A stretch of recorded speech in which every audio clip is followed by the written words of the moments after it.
I'm here with Weston Coppola Cage, actor, recording artist, composer, writer, producer, and mixed martial artist. How are you doing today? Superb, thank you. And yourself? I'm excellent. Thank you so much for joining me. Congratulations on getting married, man. That's a big step. Thank you, and thank you so much for having me, and I appreciate that immensely. I mean, divine alignment's finally taken place, and I've wanted to be with my wife since I was a teenager. So, Jennifer, I love you beyond mortal love. You are the unsurpassable woman of profound greatness and dignity and beauty and honor that I have always wanted to be with, and talent and intellect. And your mother is the mother of my dreams, grandmother of my dreams. Is your grandmother's the grandmother of my dreams, and your uncle the uncle of my dreams. It's all divinely aligned now. So I'm very grateful. That's amazing, man. I couldn't be happier for you. How do you balance your dual passions for music and acting? Do you find that one influences the other in your creative process? Well, to balance it, I try to make sure that I'm applying myself to both of them. Um, but I definitely try to keep track of how much I'm implementing to both, just because it can get a little bit complicated when I'm not keeping track of it. I do try to see this as one entity from the same place, and influence, but lately I've had to make sure that I'm keeping up with, especially with more producing happening and filmmaking in other ways. I will definitely kind of like, it's almost like I'll write like a instead of to-do list, like a what I've done list or energy receipts to make sure I'm applying myself to everything properly. But I am excited because I do have some more music that I've been working on, about 3 tracks that I've really wanted to release for a long time. Right. I've heard some of your music, man. It's really incredible. And I respect just your artistry. You're a true artist. You've played complex villains, heroic roles. What draws you to a character? And how do you prepare for such different personas? Thank you so very much. I appreciate that immensely. I With the character, I really do try my best to meditate on the psychology of the character, their essence, and before I get into the like idiosyncrasies or their personality, I really try to understand their intentions and try to convey that as best as possible through a process of studying them. But be it a villain or a hero, I do try to take my time and kind of like, it's almost like I see action as on set as a term that kind of puts me in like a state of hypnosis, and then cut, I'm back in my body. I really try my best to almost be. I know a lot of actors and actresses have tried to be kind of chameleonic with the aesthetics and stuff, but I really try to make sure that I'm internally chameleonic, and then I've changed completely. You trained at Stella Adler Studio. What's the most Yes. valuable lesson you took from your time there? I think that when it comes to Stella Adler, it's the importance of relaxation and the imagination.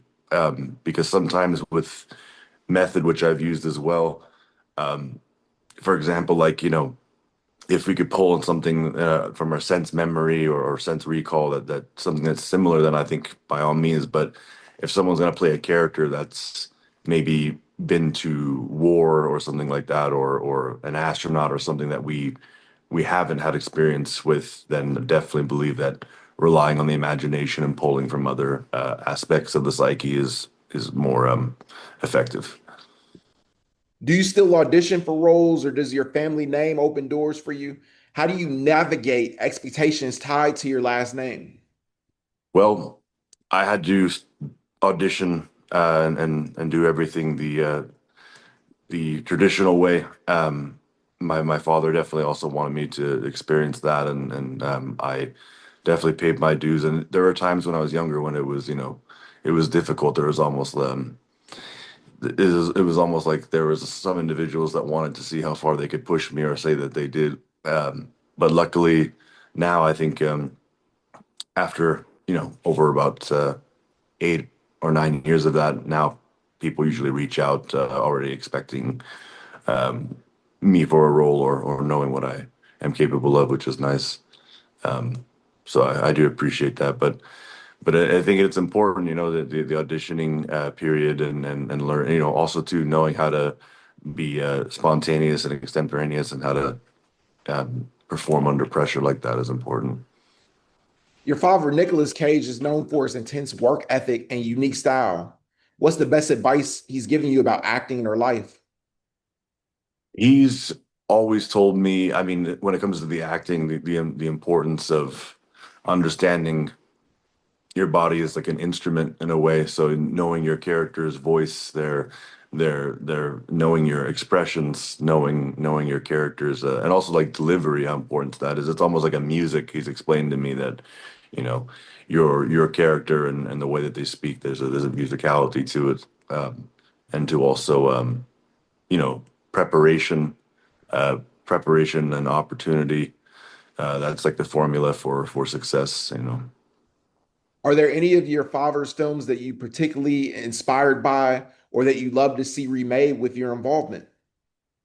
Well, I adore and well, I would love to do multiple films with them. And same, my both my wife and I have multiple projects right now that we're getting ready to do. Um, I mean, she's the most profound artist I've ever met, and the only artist I'll ever manage the career of. So I'm excited. As for my father, though, I love National Treasure and the effect that it had globally. So I would like to see that become, resurrected. Also, Con Air and all those amazing films from the '90s. It's just there's a certain electricity to those films that I'd like to see return. Yeah, most definitely. You've spoken about recording over 50 songs and working with artists like Keith Wallen and Blasco. What's your creative process when writing music? Well, yes, and I'm honored that Blasco's my manager too, because he's such a profound artist, and to have him and Chuck, handling my my theatrical music. But the Keith Wallen and I wrote that song, "The Wolf," and we released that. That was, I think, new for the world to see me after getting signed to do something that is I saw they were saying it was like a dance rock or dance metal track, so it's interesting, but because it's a very different methodology. But I usually with recording or writing the songs, I will one of the I'll take either one of the 12 instruments that I play, usually guitar or piano, and I will just start with one riff, kind of in a meditative state, and whatever section comes to me first, be it a middle eight or a chorus, and I will slowly start to expand from there, seeing the other parts that will connect to it, and then I try to make sure that there's a fluidity to it, to where it's all just one profound composition. And I also try my best to, like, if it's a song that I've spent 8 hours on or something like that, that's okay if I'm mixing it or in the you know DAW doing work on it. But if it's something that's taken me more than like 20 minutes to write, I will usually know not to utilize it. I really feel like it's something that's got to come from the cosmos, or something that my body has to know is perfectly legitimate and ready to be received. How has music helped you through personal challenges such as your journey with addiction and healing? I think that music has been its catharsis and spiritual aspects are the things that have helped me elevate above that. Um, I've recently last year, before I reconnected with my wife and family, I've been completely disconnected from the suffering and the individuals that impeded me. So now I'm able to really be the man that I was always meant to be, in my essence and all of its being, and I can be that individual for the world. So now my music and my writing has been even more excellent now. But uh, I think that music was definitely a thing for me, especially the when I was doing the more high octane and extreme stuff before I developed West Cage. That allowed for me to release a lot of emotions and a lot of intensity in me that I'm glad I didn't keep in. You know, Can you share the story behind your latest single or album and what themes you're exploring in your music right now?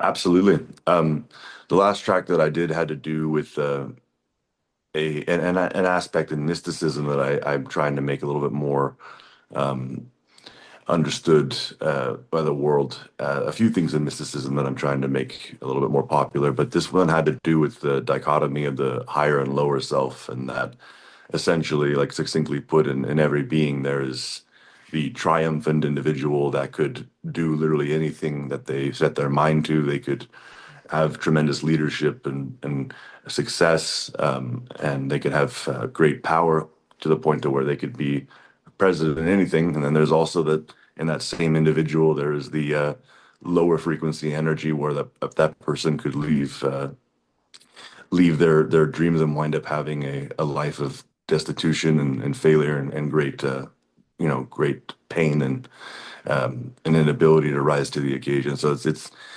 the video basically shows an individual speaking to their higher self in the state of the lower self after coming off of the street, and then rising into that higher self. And it's interesting because it's kind of like that dichotomy that I wanted that video to remind people to always choose the higher self, as much as possible. It doesn't have to be perfect, but then other themes that I'm exploring. There's another song that I've been wanting to release for ages now. I did a record with Ryan Green where I played every instrument, including drums, which is drums are that was my first instrument, and it's something you have to practice so much, so it's very hard to come onto the kit after years or months of not doing it and play to a metronome. But there's a song called Harmonize. My wife and I have been developing the treatment of the video, and we're both going to be doing it together. And basically, that one explores unity and spirituality, kind of shows some of the corruption that's going on in the world, and some of the things that divide humanity in a way that I think will prolong this kind of era where there's not much evolution in people anymore. There's a lot of updating phones, but people aren't updating their consciousness spiritually. So I hope that video will kind of inspire that a little. You're a heavyweight champion in Sambo. How does Yeah. your martial arts background inform your approach to action roles or choreography? Well, I believe it helps a lot with bringing realism. I mean, especially the Russian martial arts, it's quite different. It hasn't been implemented much in film. So for the grappling and throws, it definitely is interesting to watch. And then the other things that I,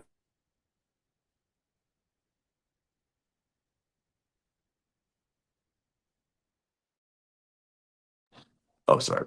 Yes, the some martial arts that I've done that have more of an acrobatic aesthetic to it or a dance-like aesthetic and appearance. Those are great just for action films. Kicks I would never throw in an actual combat sport like when I've competed, but there's nothing quite like watching a tornado kick or 720 or something like that on film.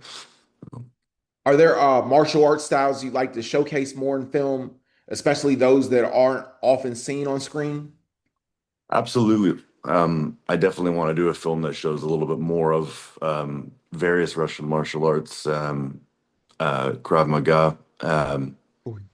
There's also even though there are great wrestling movies, it would be interesting to show a film where a martial artist utilized that a little bit more, being that it's the oldest martial art and has the most high percentage moves, and of course, combination of that and boxing would be excellent. Yeah, Krav Maga is like self-defense, and a lot of like law enforcement officers kind of use that because it's more about like realistic situations. It looks really cool. I was thinking about like taking a Krav Maga class. Like it looks intense.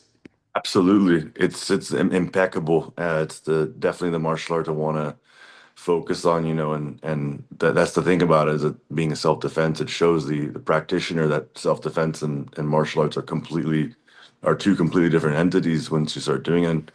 Cool thing about Krav Maga is it was designed to be learned in 10 days by some forms. It's something that there are 10-day courses where someone can actually inherit enough knowledge from the Krav Maga to where they are much safer and effective at combat. You speak several languages and enjoy traveling. How have these experiences shaped you as an artist and as a person?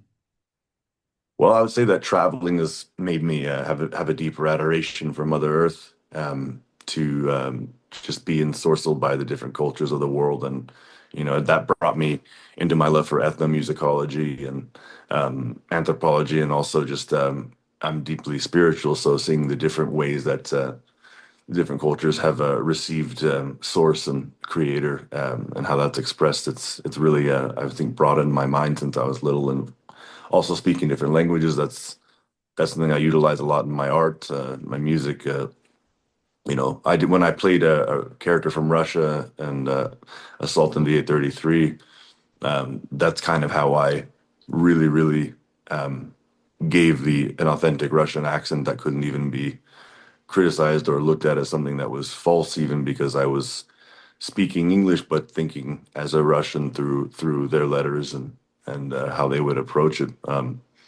But uh, but yeah, it's also too like when I'm able to see Italy and stuff like that and visit, I can speak Italian, even though I'm molto arrugginito. I'm very rusty, but I'm able to.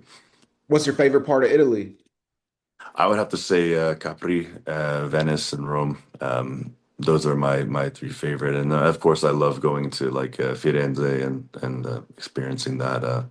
There's just also some places too that are in the rural areas that are just so fantastic. I haven't done enough of Sicily, and I want to see that as well. Yeah. Doesn't your uncle live in Italy? There's a hotel that he has in Italy, but Italy's one of those places that we've traveled to so many times. Like I don't know how many times I've been there because since I was a kid, I would be traveling, and same with my father. Many experiences in the old country. Yeah, it's incredible, man. Um, what upcoming projects, either in film or music, are you most excited about, and what can fans look forward to?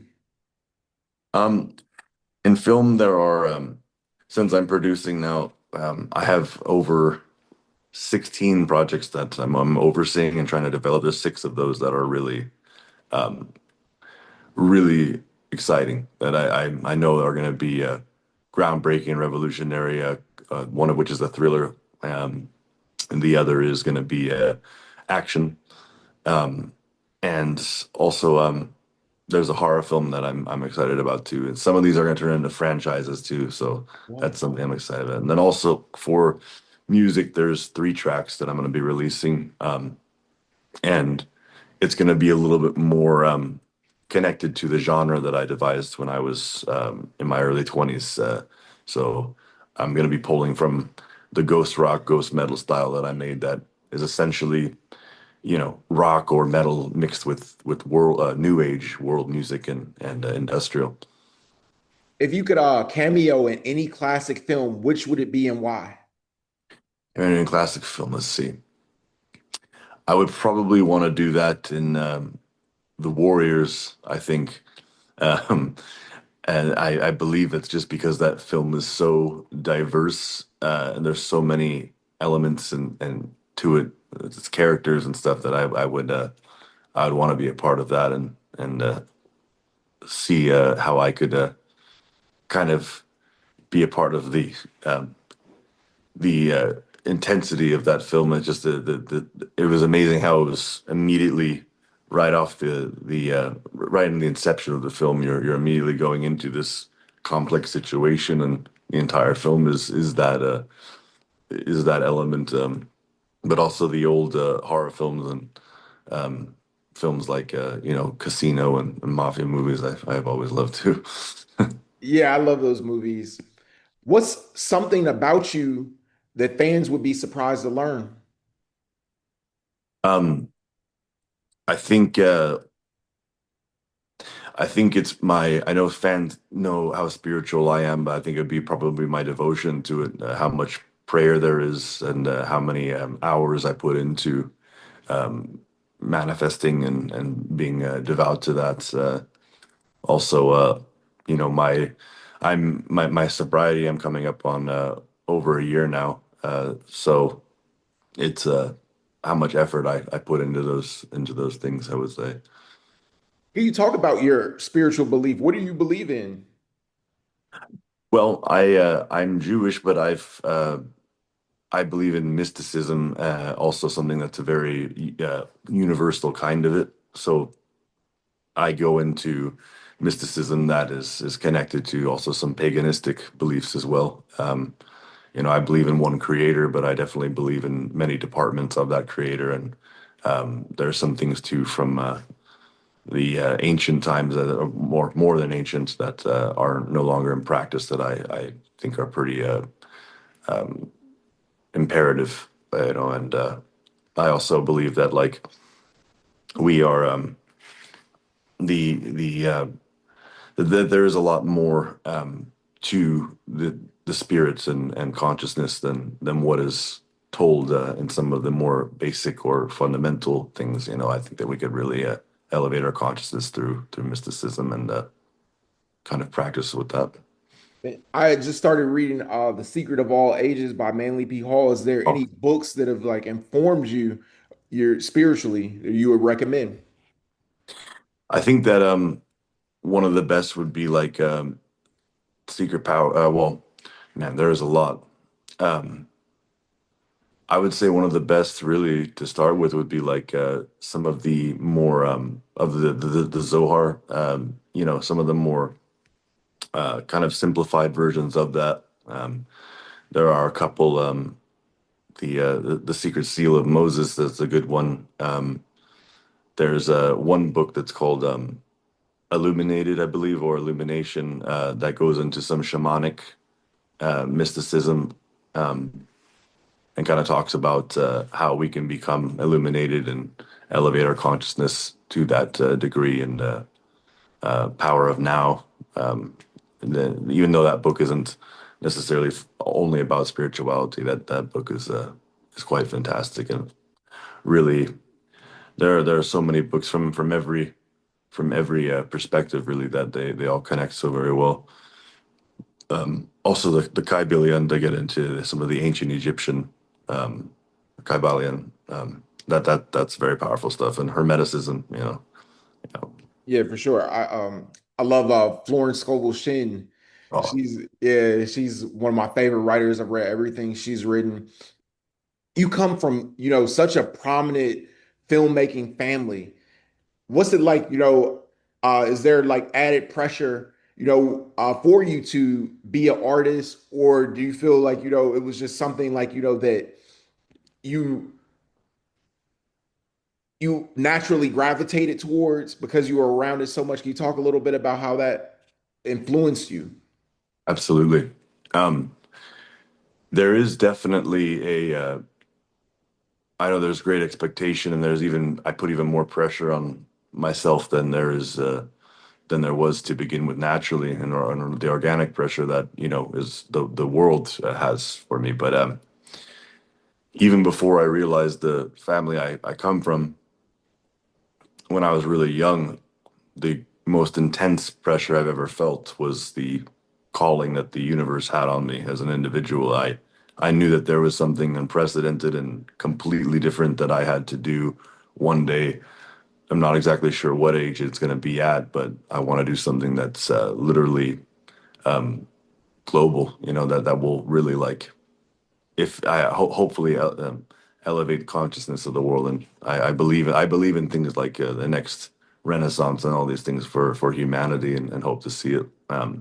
So there's been a huge sense of calling for me, and that coupled with the family I come from, it's almost like it's also provided like a sense of responsibility and guidance too for me.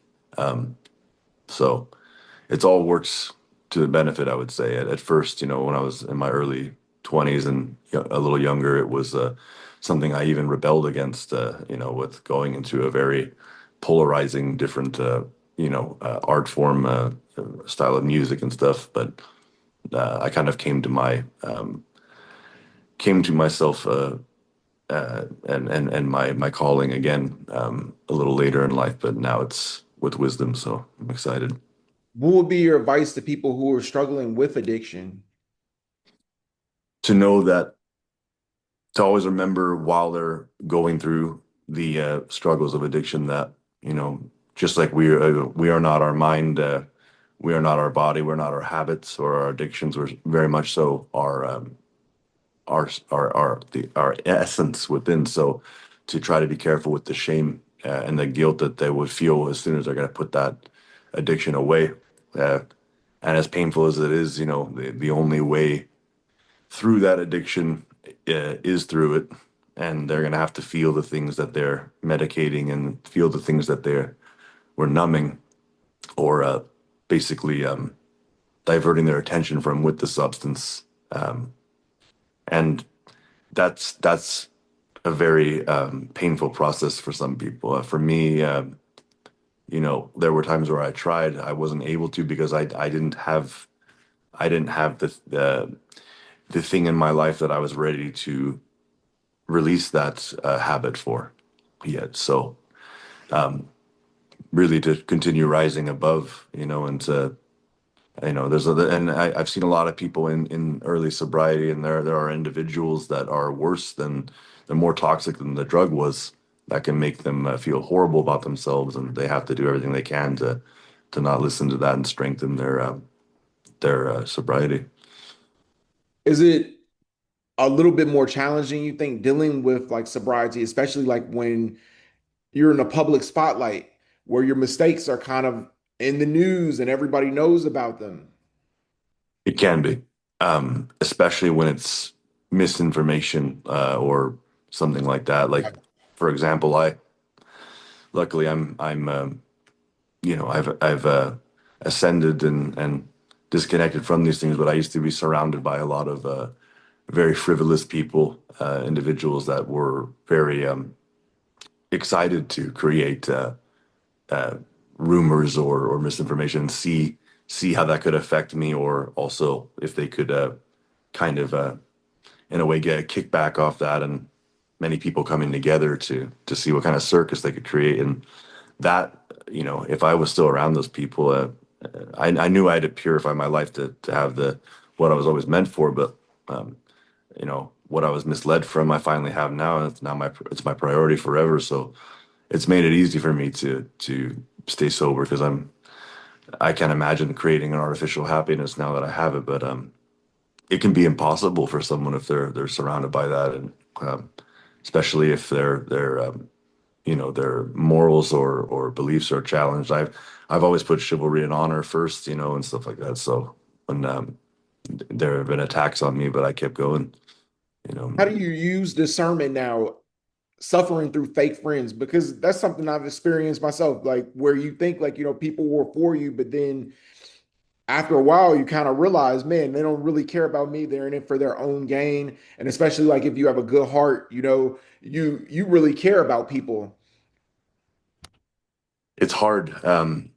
You know, it's basically putting purpose first and knowing that you know, that it's okay to disconnect from those people, and that could be the, you know, the length of your journey with them. It's gone as far as it could and should, and it's time to evolve out of that friendship. But it's hard to do for many people, especially because, you know, loneliness is more toxic than a pack of cigarettes a day. So, you know, it's important to really find the healthy individuals that you know, destiny wants for us. Like a lot of people, I think they, you know, some people believe in there being good or bad fates. I think everybody's fate is incredible and is a beautiful thing, and that we're lucky to have fate. I think we could be stuck in kind of like an oblivion testing ground where there's patterns, and like they would say in, you know, Buddhism, samsara, like to be stuck in a cycle of a rebirth and death cycle of the identity and stuff like that. That stuff is, you know, it's a hard place to be living in.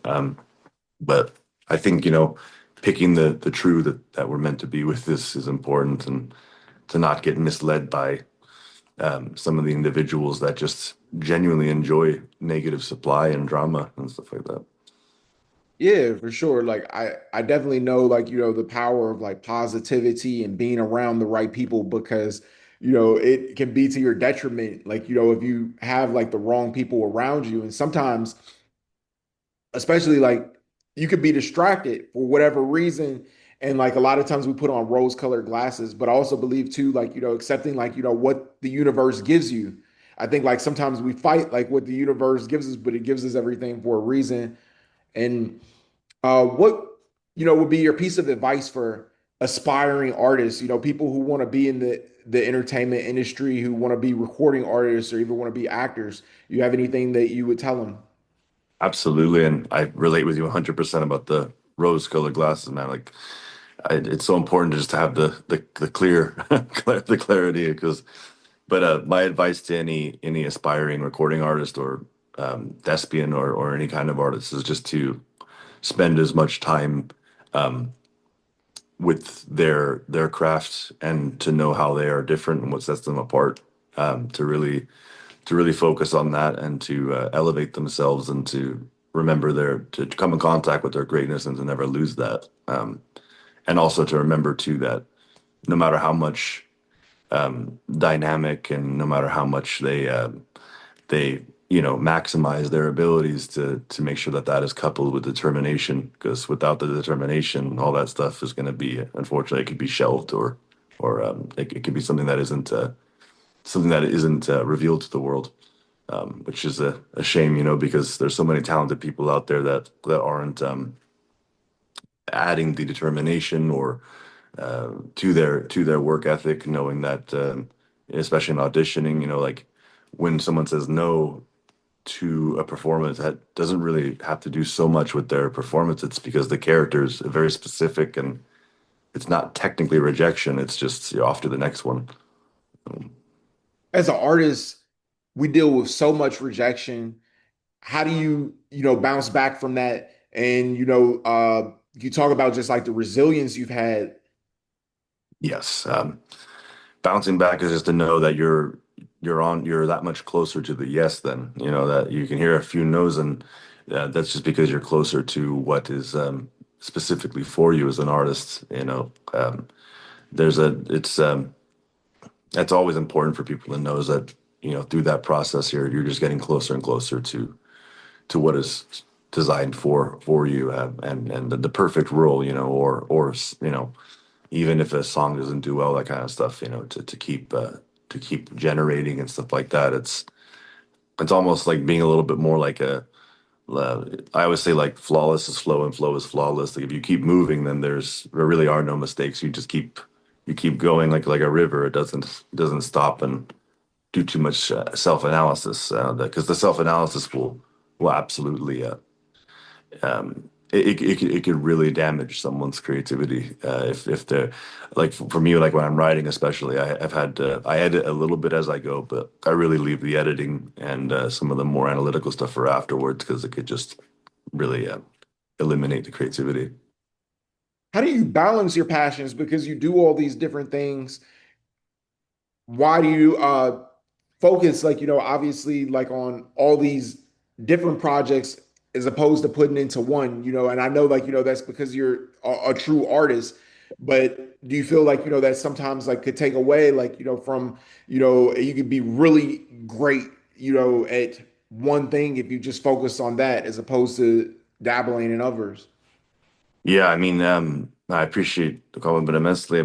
I just it's interesting. There have been times where I've spent a year, or I'll be like, this year is more dedicated to this modality or something. And I think I've done that with acting for a while now, to where I can balance a little bit. I do have to have like a vision board where I'm having a list of things. Like, I have three columns where one is like things that are immediate, things that are a little later, and things that are over aspirations and goals that are over a period of like 5, 10 years or something like that, so I can keep myself balanced. And but it's interesting because I'll be focusing a lot, like last year has been mostly producing, so getting into the more business aspect of stuff as opposed to the creative, it caused me to you know, have just a colossal desire to make some songs again, even though I'm focusing on releasing other ones, getting them mastered, stuff like that. But so sometimes my instinct will kick in, and I'll if I haven't been focusing on one of those art forms that will force me to. I'll have the urge to get something created and generated, so I can feel like I'm doing what I was meant for. You know, I think I've tried to balance the filmmaking and music as much as possible. I'm almost looking at it as one thing because now sometimes too, you know, when I'm doing a film or producing and I get everything locked in for, you know, the acting part of it, I make sure that also there's something I can do with soundtrack as well. Yeah, yeah. That's cool, man. Weston, I really appreciate you taking the time and coming to speak with me. I've enjoyed this conversation immensely. I'm honored. I'm honored as well. The honor is absolutely mutual, and I've also enjoyed it immensely. Thank you for having me, and hope to visit again. Yeah, like you're welcome back anytime. Thank you so much. Thank you so much.